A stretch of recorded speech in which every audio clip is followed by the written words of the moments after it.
Hi near and dears, welcome back to once more. இன்றைக்கி instant readymix sambar பொடி எப்படி பண்ணலாம் அப்படிங்கிறது தான் பார்க்க போகிறோம். இதுக்கு நான் 1/2 கப் துவரம்பருப்பு யூஸ் பண்ணியிருக்கேன். இதை ஒரு ட்ரையான பேனில் போட்டு ட்ரை ரோஸ்ட் பண்ணுங்கள். இது கூட 1 டேபிள் ஸ்பூன் கடலைப்பருப்பு, 1/2 டேபிள் ஸ்பூன் உளுத்தம்பருப்பு ரெண்டும் சேர்த்து ட்ரை ரோஸ்ட் பண்ணுங்கள். அடுப்பை மீடியம் ஃப்ளேமில் வச்சு ஸ்லோவாக இதை நீங்கள் ட்ரை ரோஸ்ட் பண்ணணும்.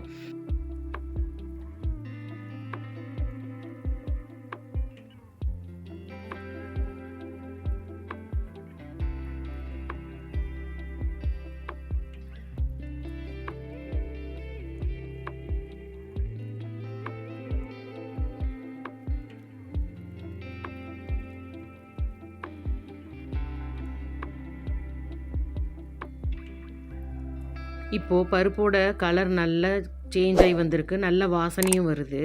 இப்போ அடுப்பை ஆஃப் பண்ணிவிட்டு இந்த பருப்பை வேற ஒரு பேனில் மாற்றிக்கிட்டு அதே பேன்லேயே 2 டேபிள் ஸ்பூன் பைத்தம்பருப்பு சேர்த்து ரோஸ்ட் பண்ண ஆரம்பிங்க. பருப்பில் இருந்து லைட்டாக வாசனை வர ஆரம்பிக்கும்போது இந்த டிஷ்ஷுக்கு தேவையான முழு தனியா 2 டேபிள் ஸ்பூன் சேர்த்துக்கோங்க. கூடவே காரத்துக்கு தகுந்த மாதிரி 8லேருந்து 10 காஞ்ச மிளகா சேர்த்துக்கோங்க. நான் 8 காஞ்ச மிளகா சேர்த்துருக்கேன்.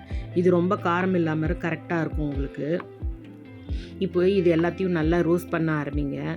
தனியாவோட வாசனை வரும்போது அடுப்பை ஆஃப் பண்ணிவிடுங்க. அடுப்பை ஆஃப் பண்ணிவிட்டு ஒரு 10 வெந்தயம், சீரகம் 1/2 டீஸ்பூன், மிளகு 1/2 டீஸ்பூன் சேர்த்துக்கோங்க. அந்த கடாயில் இருக்கிற சூட்லேயே நல்லா ரோஸ்ட் பண்ணிக்கோங்க. இந்த மிளகு சீரகமும் அந்த அளவுக்கு சூட்டில் ஃப்ரை பண்ணாலே போதுமானது. இப்போது இதையும் ஆல்ரெடி வறுத்து வச்சுருக்க அந்த பருப்பு கூடவே சேர்த்து நல்லா ஆற விடுங்க. ரூம் டெம்பரேச்சர் வந்த பிறகு இது எல்லாத்தையும் ஒரு மிக்ஸி ஜாரில் மாற்றி எடுத்துக்கோங்க. இப்போது இது எல்லாத்தையும் மிக்சியில் நல்ல ஃபைன் பவுடராக அரைச்சி ஒரு ஏர்டைட் கண்டெய்னரில் சேர்த்து க்ளோஸ் பண்ணி வச்சுக்கோங்க. உங்களுக்கு எப்போ தேவைப்படுமோ அப்போது இதிலேருந்து 2 டேபிள் ஸ்பூன் எடுத்து நீங்கள் யூஸ் பண்ணிக்கலாம். பாருங்கள், பொடி இப்போது தயாராகிடுச்சு.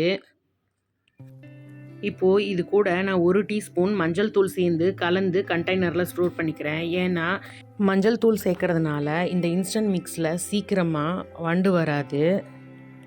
இன்ஸ்டன்ட் சாம்பார் பொடி யூஸ் பண்ணி சாம்பார் வைக்கிற லிங்க்கை டிஸ்கிரிப்ஷன் பாக்ஸில் கொடுக்குறேன், செக் பண்ணிக்கோங்க. இந்த இன்ஸ்டன்ட் பொடி வச்சு சாம்பார் பண்ணும்போது 2 நிமிஷத்தில் சாம்பார் வச்சு நம்ம ரெடி பண்ணிடலாம். காலையில் அவசரமான டைமுக்கு இது ரொம்பவே யூஸ்ஃபுல்லாக இருக்கும். உங்களுக்கு இந்த டிஷ் பிடிச்சிருந்தது அப்படின்னா கமெண்ட் பாக்ஸில் சொல்லுங்கள். லைக் பண்ணுங்கள், ஷேர் பண்ணுங்கள். நம்ம ஒன்ஸ் மோர் சேனலை சப்ஸ்கிரைப் பண்ணி வச்சுக்கோங்க.